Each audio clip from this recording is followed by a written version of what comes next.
Good morning, Pirates. Please stand for the pledge.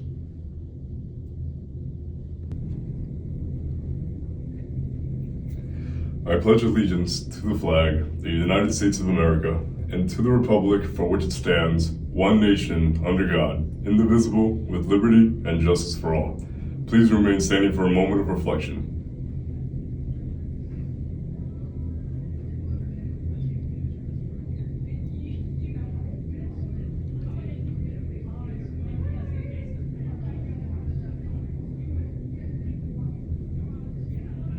You may be seated.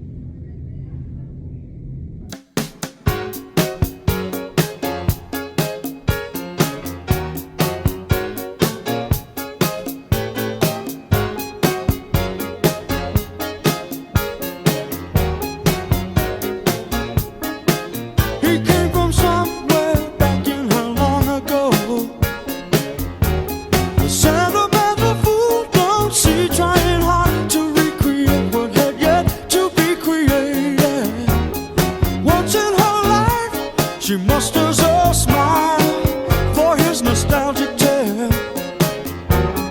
never coming near what he wanted to say, only to realize it never really was. She had a place in his life. He never made her think twice. As she rises to her apology, anybody else would surely know he's watching her go. What a fool believes he sees. No wise man has the power to reason away what seems to be is always better than nothing, and nothing at all. Keep sending him somewhere back in long ago, where he can still believe there's a place in her life. Someday, somewhere, she will return. She had a place in his life. Hi, what's your name? My name is Carmen Harden. And what was your experience with communism? Well, I came from Cuba, which is communism in its aura, and when I was 4. However, I dealt with the separation of family members as a result because they all wanted to get out. And communism, Cuba was originally, from what I've been told because I was 4, a very happy-go-lucky. Everybody had everything. You bought what you wanted, and you went to the store and you got it, and that was it. When communism came, they started limiting it. And I remember one thing though vividly, and it was very strange. They started limiting the amount of food you could get.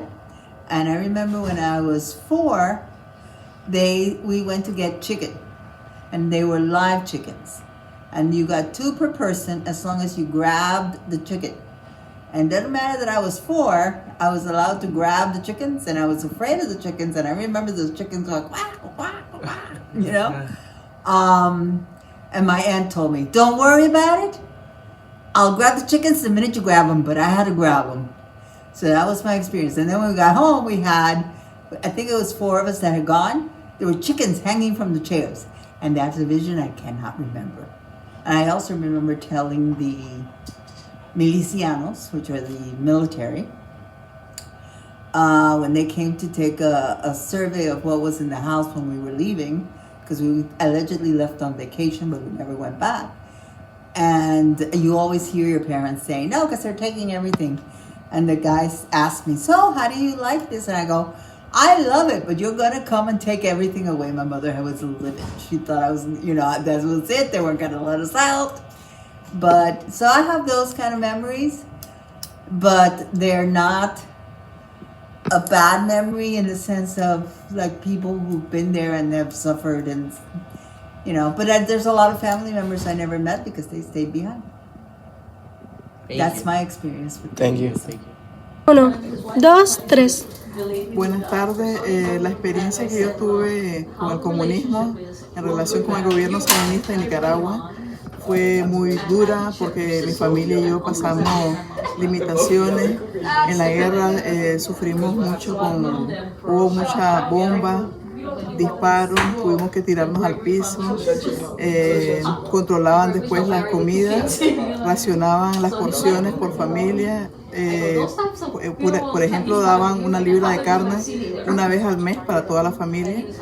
El comunismo no es bueno porque limitan, controlan a las personas en todos los aspectos, tanto en salud como en la parte económica, en la parte de las viviendas, y la experiencia no fue muy agradable. Yo prefiero tener la experiencia de un país libre, como el país que Dios nos está dando ahora en este momento, que es un país de libertad y democracia. Así que el comunismo no es nada bueno, y que tengan todos muy buenas tardes. Well, my experience living in Cuba with communism was really awful because we didn't have enough food for everyone or water. The water would go in like a certain time, so we had to be ready and to know when the water was there so we could take showers or drink water. Also, the electricity, we didn't have much electricity. They would turn it off probably like 20 hours a day, and we couldn't charge our phones or heat up the food and stuff like that. We should low-key get some coke before he goes to the party. Yeah, sure. I think I know a guy. 8 out of 10 counterfeit pills are laced with deadly doses of fentanyl. The dealer sold the kids cocaine laced with high amounts of fentanyl.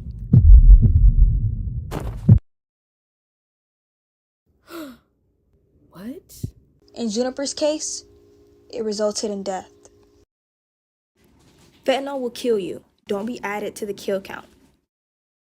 Think. Think. Don't spread rumors about others. Be kind. How would you like it if it were you? Your words hurt. Choose them wisely. Consider other people's feelings. Don't talk bad about others. Don't be judgmental. Treat others the way you would want to be treated. Don't hurt others. Be considerate. It costs nothing to be kind. Before you click, think.